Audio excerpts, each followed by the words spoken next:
Welcome to the Table Service Podcast, where we'll dish on all things support, success, and beyond with the people and companies building the future of customer experience. Table Service is presented by Tavolo Consulting, and I'm your host, Jordan Hooker. Grant Stanis is the CEO of TeamSupport and a veteran SaaS executive who began his career as a policy analyst for a state senator. With a decade of experience in mergers and acquisitions at PwC, he now focuses on transforming SaaS businesses. A huge part of his transformational work as a CEO is nailing the customer experience, and a core of that is turning customer support from a cost center into a strategic driver of retention and growth. A seasoned speaker at executive networking summits and events like Support Driven, Grant is a recognized thought leader on leadership and resilience and data-driven decision-making. Grant, welcome to the table. Thanks, Jordan. Happy to be here. Yeah, so glad to have you. For our listeners who may not be familiar with you, would love if you tell us a little bit more about yourself. Let's hear the story. Yeah, so I have a golden retriever. I have a kid. Perfect. I should mention those things, and a wife. Yeah. Don't forget the wife. Don't forget the wife. I'm probably going to get yelled at for the order in which I listed those three. But no, so jokes aside, it's on a personal level. You know, on a corporate level, look, I work with a lot of small and medium-sized businesses. You know, I am not a founder. Mad respect to the folks out there who are founders. I'm what's called sort of a professional CEO. So a lot of times I will come in to help a founder, go through a period of time in their transition of a business. If you're a private equity or venture capital company, you will hire me, right, to help move a business forward in a different way. And so I've done this at a series of small, medium-sized software companies and services companies. Mm-hmm. I originally, like you mentioned, started off as a policy analyst, got some good advice that if I wanted to make money and not go to jail, then I needed to get the hell out of politics. And sure. So I took that advice. And then, I started working, as just straight out of school, like at a grad school, helping companies just kind of buy and sell. Mm-hmm. And I was like, man, there's a lot of opportunity to really help these companies. And I said, hey, I want to go do this. And my first opportunity was actually as a CFO. And I was like, this is cool. But I found myself like, I wanted to make the news, not report the news, if that made sense. And so it was a great experience, great company. They're super successful, but like it wasn't right for me. And so since then, like I said, I've been working with SaaS companies. The first one was a company called FPX. The second one was a company called Enmark. And today it's a company called, TeamSupport. In each one of those, they've all been software businesses, and they've all been going through something very different. So at FPX, we were a growing company with a huge, structural problem, right? Mm-hmm. With Enmark, it was a founder-like transition in revamping some growth, right? Like we went from kind of 3 to 30% super fast. With a really great team. And then, here at TeamSupport, we're living this like crazy world of AI, right? And it's been really fun to really, kind of buckle your helmet and live through it. You and I were talking a little bit in the prep. It's kind of like, it's the beginning of the year. We're making all these goals for what we want the business to do. Mm-hmm. But the reality is that the rate at which there is change, especially in a small business, 3-6 months from now, like our game plan completely changes every 3 to 6 months. Absolutely. And it's really, really interesting to see and be a part of because I've never been a part of a technological change that's been as fast as this is now. Sure. Yeah, absolutely. Yeah, I think that's the key thing too, that as I've been doing this podcast now, this is season 2, getting started on the second half of the season. I can't tell you how many times that topic has come up of stuff is changing so quickly. And what do we do as leaders, as support folks to really make sure we are ahead of the curve so we don't get caught in a bad place and our teams don't get caught in a bad place. So really, really a key element. So what prompted a conversation between you and I? You spoke at the Support Driven Leadership Summit in San Francisco here a few months ago, and really enjoyed your the talk you did around, what does it look like to actually, as you just said, not just, report the news, but actually like show up and make an impact and do those things. And so would love to just kind of dig into that topic a little bit and think about, what does it look like to grow as a support leader specifically into a place where you make a real impact and you're actually driving the business as opposed to just tagging along with the It's business? it's a great question. And the first thing I'm going to shout out to so that we can get our hats on here is, support driven in organizations like that are incredibly important. You ready? We're going to put these on. So Yep. we made these hats. Jordan and I did. And if you can see it there, folks, it says Customer Support University, right? And the concept behind the joke why we made the hats, right, is that a lot of support leaders, you go through this period stage. Say you're a salesperson. You're gonna go to a large corporation, get some great trainings at the Salesforces, the Oracles of the world. Mm-hmm. You're an accountant. You're gonna go to the Big Four. You're a lawyer. Yep. You're gonna go to the law firms. But what you don't get when you're a support leader is you don't get a ton of training. Mm-hmm. And so, the first thing I would tell any support leader is go build your organizations. And whether that's at our to-be-founded Customer Support University or it is at some other type of route like the Support Drivens or the CX Collectives of the world. And I speak very highly of Support Driven. I think Scott is doing a wonderful job there. But number one is to go build your community. And that's the message that I give anybody anywhere else, which is don't fight your battles alone. Make friends with people like Jordan. Make friends with people like me. Get your mentors. Get your peers.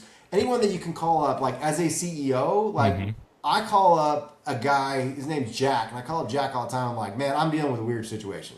He's like, yeah, I've dealt with that one before. Or he might be like, hey, I've never dealt with that, but go try this. And so the first thing I tell people is build a community so that you can do it. And that's part of our Customer Support University because we got to train people up, right? Absolutely. Take my hat off. Wear them with pride now, Jordan, anytime that you can. But the second thing that I always tell folks is try to get in the conversations. The best thing that I can tell anybody is if you don't have the networks within your organization, go to your boss and be like, hey, I know that there's a leadership meeting. Can I just go and sit so I can hear what's going on? Mm-hmm. And they may say this one's not the one. This one might be better. But just be a part of different meetings and listen to how the executives talk. Mm-hmm.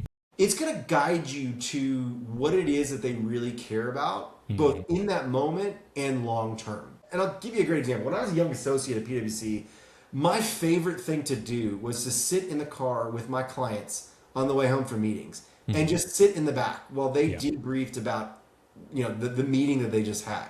And they go around the room and then the partner would summarize it all. And the partner was always the smartest person in the car, summarizing these succinct, to 1 microsecond. But in that moment, you learned what they were thinking about and how they thought about things. Yep. So that's step number one. Get yourself in the room. Don't talk. You don't have to talk. I mean, you can talk if you're comfortable enough, but listen to what they're saying. The second thing is then think about what it is if you were in their shoes. Mm-hmm. And so a lot of times with support, leaders that I've worked with, they escalate really high urgency things, but not high impact things, if that makes sense, right? And so it's I say to myself, and I hear it, the first question I say is, so what? Mm-hmm. It's not trying to be negative about whatever client experience the client is. They've got real emotions, but it's okay, I might have 1,000 customers. I might have 50 customers. Why does this one thing need to stop the train and the emotion? And customers are really well trained by support leaders to react. There's a great phrase one of my mentors once taught me, which is firefighters create arsonists, right? Yeah. And I was talking with one of our clients, and she was having a great story. She even talked about hey, she's in the mental health, their software is in the mental health space. And she was so our customers really know how to pry at the emotions because they're all therapists at the support reps. And I'm that's challenging, right? Yes, it is. I'm how do you do it? And she's well, it's the same thing that where I was going, which is it's really about impact severity or what's the can you exemplify the fallout, right? And so I always tell people, just focus on why this matters, but most importantly, and the one that I preach every time is what's the business impact? Mm-hmm. If the customer can clearly explain the business impact to you, and the one I always use is, say you're a software company and there's a bug which doesn't allow your shipping labels to get printed out, right? And the shipping labels tell you hey, you need this, and they're not printing, and the customer calls you up. It's well, why? And it's well, because if we don't have the shipping documents, DOT can fine us for every single truck we've got on the road. Okay. Well, how many trucks do you have on the road? We got 3,000. Oh, okay. $1,000 fine, that's a $3 million daily, issue that's potentially out there. Mm-hmm. And it's like, well, is it that customer or is it one more? And sometimes it's like simple things like reports. Mm-hmm. Somebody's like, well, I can't get a report. And it's like, I always to the support manager, did you ask the 5 whys? Well, why do you need the report? Mm-hmm. Because my boss wants it. Well, why does your boss need the report? Well, because my boss uses this to order goods. Well, why does he need this today and not tomorrow? You can only order this good on a certain day, and orders have to be in by 12. And if we don't order by today, we can't do it by next week. And then if you don't get it by next week, then whatever. Okay, got it. That's a real urgency issue, and every CEO is going to put themselves in that position, right? Mm-hmm. That is on the firefighting front. I think what is also really impactful, and where I see like support leaders really do an amazing job, is when they can sit there and tell me what it is about the business. Mm-hmm. Like, I gotta be honest with you, I don't care as much about how many tickets we've got, but I care about why we've got tickets. Mm-hmm. Because a ticket is a signal from a customer, right? It is something that's telling me like, I've either got a friction in my software that says, hey, if they're asking how do I do something, is it because we haven't advertised a product feature and so they don't know that there's a product feature out there? That I've given them a really bad user experience that they just don't automatically know how to use it, right? Like Apple, like you pick up your Apple phone and most people just know how to use it, right? And so that matters to me. Or is it that like I'm getting a bunch of tickets about the last release? Well, I need to go yell at my development team to do better, right? But if you're bringing to me like situational stuff, like it better be super important, like the shipping documents that I talked about, right? Yep.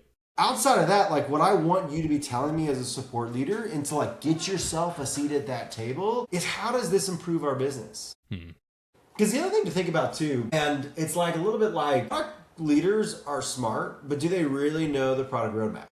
And what I mean by that is your customers and your support tickets. And I cannot preach about how valuable support tickets are, because think of it like this. Let's say you're a small software company. You're going to get 1,000 tickets a month. Mm-hmm. You're going to have 100 and something CS conversations. Most leaders at the CEO level are reacting to those 100 CS conversations that are super biased. Mm-hmm. But what is quantifiable is the 1,000 customer support tickets that I got on a monthly basis. Mm-hmm. I'm going to give you an example. We had a customer who was a CS customer, or buying from us. And they just bought more. They bought more seats. They bought a new product. CS was raising their hands. They're super happy. They're like, yes, this customer's super happy. And then they churned on us. Mm. And they were like, we don't know what happened. They told us to our face all the time we were amazing. And I went back and I looked at our support tickets. And they had a customer distress index that basically put them like borderline red, borderline yellow. Mm. And when you go back and you look at the tickets, there was a lot of friction in their day-to-day experience that like the CSM was all like, hey, I sold some business. They told me they were happy. But your support tickets, which don't lie, told you very explicitly that they were not. And that is like, if that support leader could come to me and say, hey, I got a customer that I think is on the edge. Well, now I'm having a conversation about like customers and levels or products and features and roadmap, and not about firefighting. That is a really valuable conversation to a CEO. Yeah, absolutely. What do you think that that switch looks like then for a support leader to go from the firefighter who's, let me just, call the chief and tell you what's burning down in town versus, I am watching these patterns. I'm seeing what's happening. We're building protection, not just trying to solve for what's already broken. Yeah, I would tell you, number one is ruthless prioritization. And I mean that to the nth degree. Not every ticket is the same ticket. And I think what great support leaders do is they look at it and they know what great tickets are, but you got to systematize that in some way, shape, or form, right? Whether it's, that's on one side, right? And so like part of it is just that ruthless prioritization, because when you ruthlessly prioritize, you're going to create time and space in your day to be strategic. And so some people, if you can't prioritize, maybe it's you fight tickets between 9 and 5, and then you go take care of your kids, and you come back online between, 8, after your kid goes to bed, between 8 and 9, and all you do is be strategic for 1 hour. Do it with a glass of wine, do it with a cocktail, whatever it is, right? Have a good time doing it. But it's your time where you're not worried about anything but what's next. That's like the first advice I give people, which is get out of the muck of the day to day by ruthlessly prioritizing. You also need a good team, right? Like, no leader is who they are without a great team. I have a phenomenal team, and I wouldn't be able to be as strategic as I can be on a day-to-day basis if I was sucked into doing everything. And so that's like a little bit messy. Now, if you're a startup and you're like one of two people, it's a little bit challenging, and I get that. But if you got a team of like 3 or 4, they should be able to close with the vast majority of the tickets. You might be handling some of the escalations, but you've got to have a good lieutenant that can handle some of those escalations so you can take a step back. And then you got to take a step back to put things into your, like, think of your support system, like your whether you're using TeamSupport or you're using another, third party application. You got to really think about like that support application as if it were a CRM. And what I mean by that is collect the data. You may not need it today, but someday it's going to be really valuable for you, right? Like the type of ticket, where the ticket's coming from, like who solved the ticket. Is it in this release? Is it in this product? Whatever the case might be. And really good systems have that information, because what happens then is down the road is when you get more time, you start analyzing the trends in the analyses. And what really great managers do is that they have their people manage and process. They get sucked in, like 30% of their time is sit around execution, 30% of their time is around management, and 30% of their time is strategic. And in that strategic, you're sitting there looking at the weekly report saying, I'm seeing a trend. Because in that 30% of execution, your time should be spent like, okay, this customer's upset, let me get on the phone with them, right? Or this is again where you ruthlessly prioritize, because today might not be the day that you talk to customer A, because you got to go talk to customer B, and then you got to time box it. You got to do the next thing, right? And then you got to don't forget your people; they're really important to manage your team. And then you got to be strategic to say, okay, what is it? How do I move this business forward? Is it a new process? Is it analysis for your boss? Is it analysis for your boss's boss? And like the number one piece of advice I say to people is put yourself in, like, I used to write these memos when I was at the Senator, and she was a former English teacher. So she would literally mark up my memos with like a red pen. Sure. She's a wonderful lady, but it was really funny. And I got marked up really bad one day, and I went to my boss, this guy Brett, and I was like, Brett, like this sucked. How can I make this better? And he reads through it. And he said, you wrote this from Grant Stanis' point of view. He's like, you did not write this from the Senator's point of view. And I was like, oh, that's interesting. He's like, and then after you write it, ask yourself, what are the 3 questions she's going to ask me?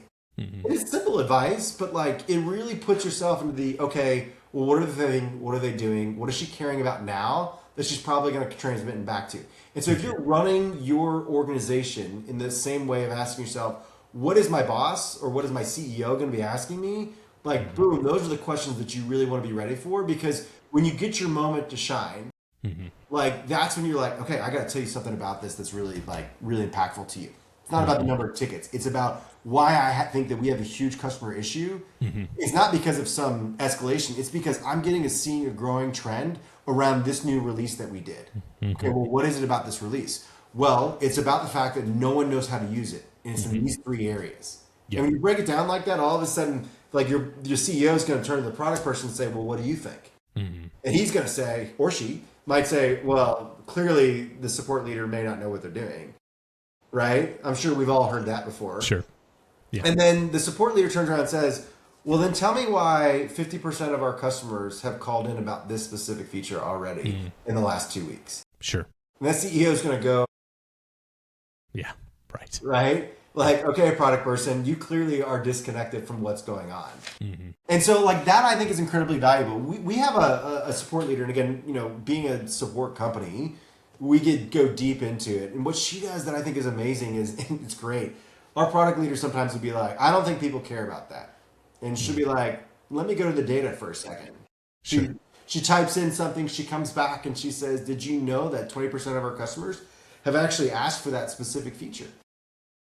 And he's like, what do you mean? Right? And like, that's the power of like having your house in order to a degree, is around sitting there and saying, hey, I know at a moment's notice, I'm going to bring data to the table to refute this position. It's kind of the question of, do you think or do you know? Right? The product leaders a lot of times think. As a support leader, you've got to know, which means you've got to have that data, right?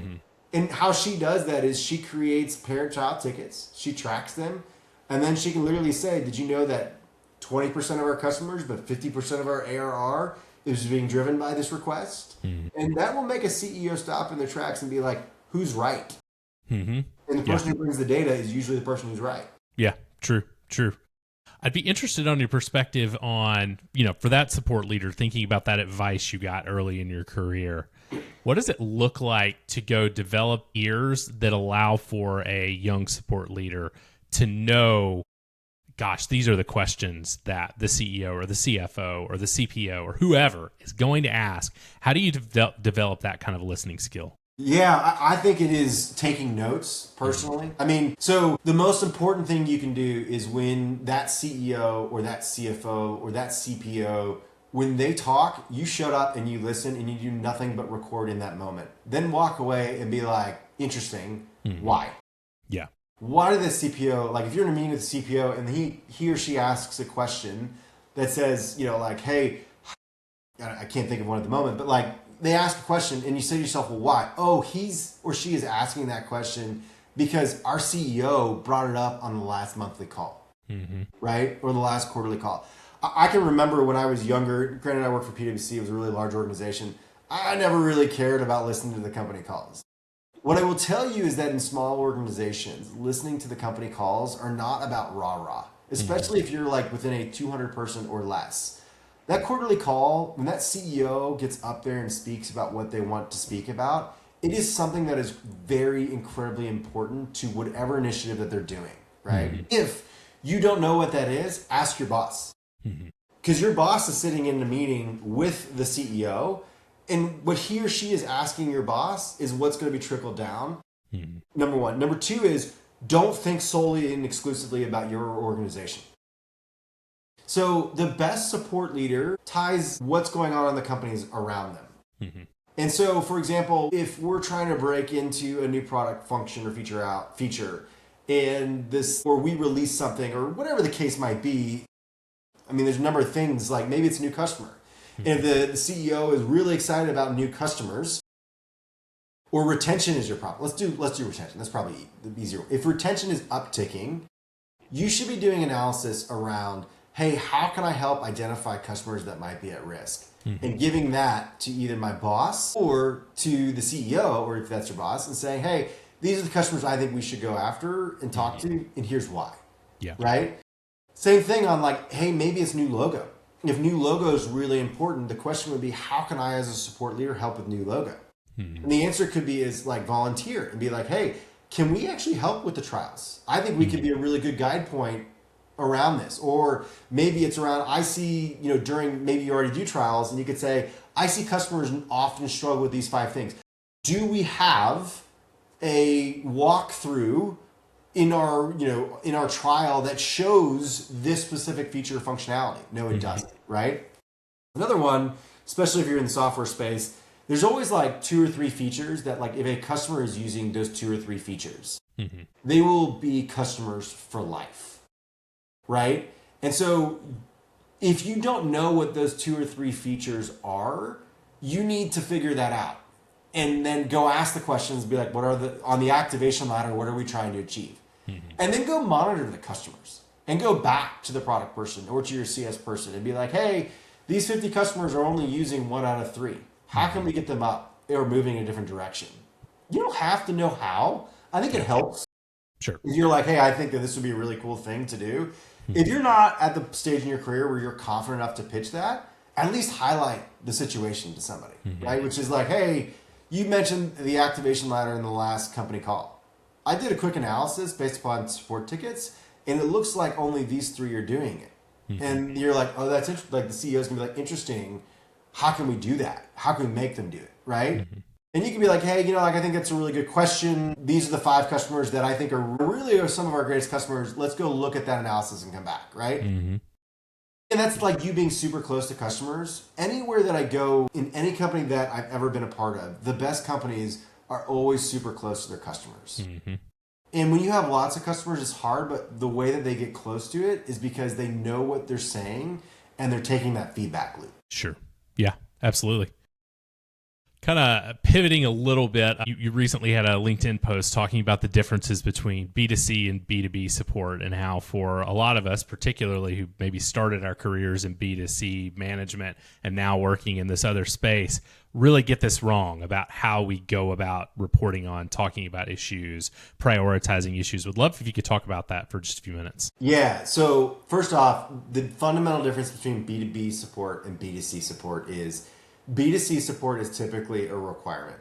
You bought a coffee maker, and by law, I have to give you the ability and chance to return it. Doesn't have to be a great experience. It doesn't have to mean it. And that's why like people really press upon like first call resolutions and all these other things. In B2B, when your customer calls you, 9 times out of 10, their revenue is on the line. Your product is stopping them from making revenue, and that is a fundamental difference. And number 2 is it's a continuing relationship, right? So like, I'll give you like on the negatives first. I don't really care about CSAT. I think about it like an exit poll, right? Like the people who are responding have an agenda. Either they're like, yeah, fine, like, or they're really pissed off. So like if your CSAT is bad, you've got a real problem. If your CSAT is good, what did that really tell you? Like somebody took the time to respond, great. I don't know that matters, right? First call resolution. Tell me how you solve a bug ticket in first call resolution. Sure. Yeah. You can't, right? You've got to go back and forth.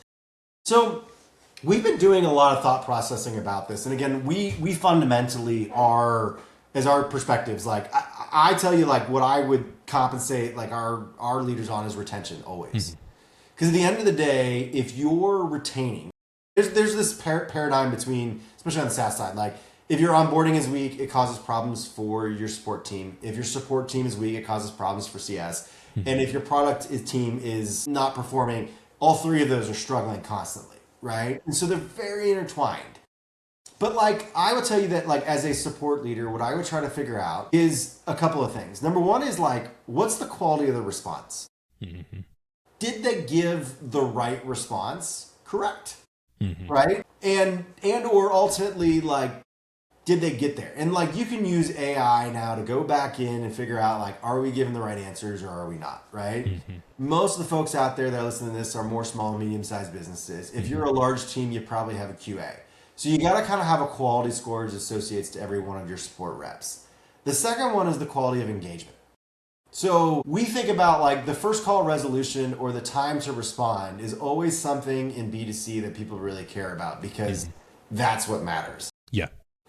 You can fudge that number on the first call to respond by saying, thank you, we received your information. Can you please get back to me, right? Sure. But what I mean by quality of engagement is when somebody comes through with a support ticket and say it's a bug, and they say, hey, I got a bug in inventory, and you respond back with, hey, great, can you tell me some more information? That's not a quality engagement, right? Absolutely. The quality engagement is like, oh, yeah, sorry to hear that you're having this problem. Can you please provide these 4 pieces of information? What were you doing? Screenshot of the situation. What did you expect it to do and what did it come back? Like, there's all these things that you've got to do. And then from there, it's like, okay, they came back in and they go forward. Now, this one is one that you've got to rely upon AI on, right? Because if you don't have the ability to go take a look at that engagement quality, it's a real stickler for you, right? But you can also audit tickets to see what people are doing. So understand, like, when there are 15 different responses back and forth, that's not a good sign, right?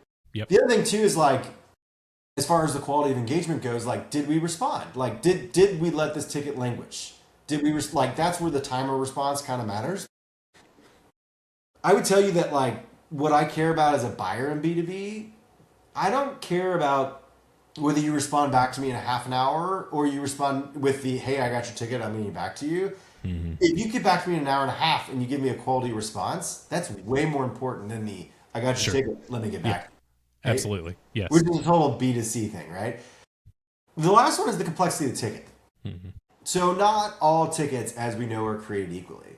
And so, like, I hate this concept. Like, any company I've ever managed, and I'm sure there are support leaders out here who feel the same way, it's like, If I have 1,000 tickets coming in a month, seems like 1,000 tickets close. If I have 600 tickets in a month, it seems like 600 tickets are always closed, right? So like, what is it around this? And it's like the complexity. And yes, like you've got like people sit there and they're like, hey, this is an issue ticket. This is a bug ticket. This is a how-to ticket. This is like, that's fair, but not all of those are created essentially equal, right? Yes. So you can ask a few questions at the end of the support person to be like, hey, what are these? Use some AI because, for example, like say you're an ERP. You might know that something that sits in inventory is way more complex typically than something that sits in accounts receivable. And so you can mechanize this with a priority score type situation that really prioritizes and responds. Because what happens is when you sit there and you say, how many tickets did Grant close versus Jordan close? Jordan, if you're compensating him around tickets to close, Jordan's going to go take the easiest tickets and solve as many as he possibly can. Sure. Yeah. And you're laughing because you know exactly what I'm talking about, right? Yes, absolutely. And that's like, I had a terrible experience with an insurance company that I will shall remain nameless, right? And it was like, I called them because they sent me a letter that said you applied for insurance and I didn't. So there was definitely some fraudulent activity. And so I called up somebody and I'm like, hey man, like I need to report this. And it was like, yeah, that's not my department. Click, hang up. And then it was like, I called back and I got somebody else and they're like, oh yeah, that's this department over here. And I'm like, no, that's not them. And they transferred me right away. But again, this is how your team responds to metrics. And so like, to me, those are B2C metrics and that's a B2C experience, right? But the reality of the situation is in B2B, you can't have that, which is why you've got to have like a multi-factor. The interesting thing is if you have those three, you can then start saying, okay, well, Jordan's been here for 5 years. So how many complex tickets did he take versus how many did he solve? And you can figure that out, right? And that's around like expectations that you'd have versus, again, the quality of the response and the engagement. Yeah. Yeah, I think that's key. And it's interesting to think about how easy it is because, man, sometimes it's just so much easier to just put out a report that's like, we had 1,000 tickets. We solved 1,000 tickets. We responded in 0.4 minutes and, you know, all those pieces. And honestly, sometimes there are days where it feels like, man, if I can just throw that out there and buy myself some time before I have to do the next thing, maybe it's worth it. From a CEO's perspective, I'll be honest with you. I don't care how many tickets we got and how many we closed. Like I judge support by whether or not my CS team is complaining to me about whether support is closing and actively doing their tickets, right? Yes. And even when like I'm hearing it, it's like CEOs get a lot of noise during the day, so you learn to kind of selectively tune things out. Part of it is like I will go back and say, okay, well, this one customer was upset. What were they upset about? But like when it's like multiple times, like how many times this week did you get escalations to CS versus whatever, right? And like that's where you really start to care. And when like, but if you're not hearing that because things are going well, you've got it clearly under control, right? And that's where a little bit of the thing. And I gotta tell you, like one of the things that like I hate about this AI rage that's going on right now is like there's a lot of folks out there who are like, I just want to figure out how we solve the ticket as fast as possible with AI. And I'm like, hang on a second. Like, again, that's very B2C. In my company, we focus almost exclusively on B2B because it's not about, like, that's where I go back to, like, what I talked about was how do I use AI to enhance my customer experience? Not to replace my customer experience. Right? Yep. And that is fundamentally the difference between B2B and B2C. Right? Yeah. Yeah, absolutely. Absolutely. Well, hey, as we wrap up this conversation, we'd love to just take a few minutes for any last thoughts, any topics we didn't hit on you think our listeners would get value from. Yeah, no, I would like, let's just go back to the one thing. Like say you're a support manager out there, you're maybe new into your role. Number one, go build community. Even if you've been in your role for 10 years, go build community. Ask your vendors, go look for support driven, go look anywhere that you possibly can to find that community. If you don't have one, reach out to me. I will help you find one, right? Number two, go try to get an access to the meetings. And even if you can't get access to the executive meetings, even just to sit on a wall, to talk, tell your boss you're going to take notes for them, be their chief of staff. Yes, it requires more work. Who cares? Go get the opportunity because it'll get you that moment in time in which you can say, okay, this is what they're thinking about. Once you know what they're thinking about, and even if you don't have that, listen to the company calls, listen to what your boss is doing. Ask your boss questions about what their boss is asking them to do right now. That, if you can't get in the meetings, is the fundamental best way to do it. And once you have that information, ask yourself, what would my boss think about this? What are they caring about? And what am I doing to process what they're caring about? And it's not about how many tickets you close. It's about whether or not your customers are happy, whether or not they're going to renew, whether or not they're going to expand their business. And if you can provide those pieces, you're going to be way better than the support leader who just closes tickets, if that makes sense. Sure. Absolutely. Awesome.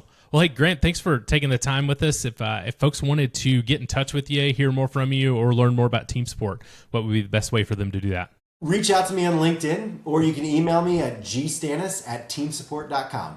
Awesome. We'll include those down in the show notes as well, so folks can get in touch with you easy. But again, thanks for joining us here at the table today. It's been a great conversation. Awesome. Thanks, Jordan. Happy to be here. Yeah, thanks, Grant. You've been listening to the Table Service Podcast. You can find out more about today's guest in the show notes below. The Table Service Podcast is presented by Tavolo Consulting, hosted by Jordan Hooker, music by Epidemic Sound.